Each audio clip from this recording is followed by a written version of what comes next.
জীবন যেমনই তাকে মেনে নিন। দুনিয়ার হাসি আনন্দ ক্ষণস্থায়ী, এখানে বিপদের শেষ নেই। দুনিয়ার চেহারা অনুজ্জ্বল, তার স্বভাব কপট। মানুষ এখানে অব্যাহতভাবে একের পর এক বিপদ আপদ ও দুঃখ কষ্টে জর্জরিত থাকে। আপনি এমন কোনো পিতা স্ত্রী বন্ধু বান্ধব সাথী সঙ্গী বা ঘর বাড়ি বা অফিস আদালত পাবেন না যেখানে সমস্যা নেই। এটা মহান আল্লাহর ফয়সালা। এখানে ভালো মন্দ ঠান্ডা গরম উভয়ই থাকবে। এখানে যেমন ভালো থাকবে তেমন মন্দও থাকবে।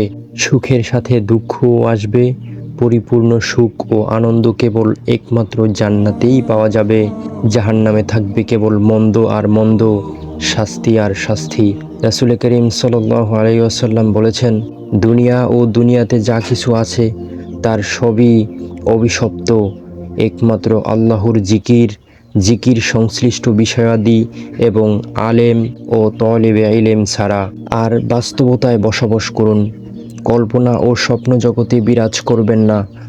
দুনিয়া যেমন তাকে তেমনই গ্রহণ করুন, সেভাবেই আপনি আপনাকে অভ্যস্ত করে তুলুন। এখানে কোনো খাঁটি বন্ধু নেই, না কোনো স্বপ্ন পরিপূর্ণ হবে। তাছাড়া পরিপূর্ণতা দুনিয়ার বৈশিষ্ট্য নয়। এমন ভাববেন না যে আপনার বন্ধু সর্বদিক থেকে আপনার মন মতো ও পছন্দনীয় হবে।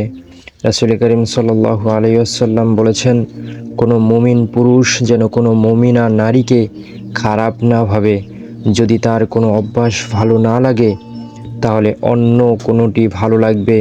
এক্ষেত্রে আমাদের উচিত হবে মানিয়ে নেওয়ার দৃষ্টিভঙ্গি গ্রহণ করা, একে অপরের কাছাকাছি আসা, ক্ষমা ও ছাড় দেওয়ার মানসিকতা পোষণ করা, সহজকে গ্রহণ করা ও মুশকিলকে ছেড়ে দেওয়া, আমাদের কর্মকাণ্ড ও পদক্ষেপ দুরস্থ করা ও সকল ক্ষেত্রে ক্ষমা প্রদর্শন করা।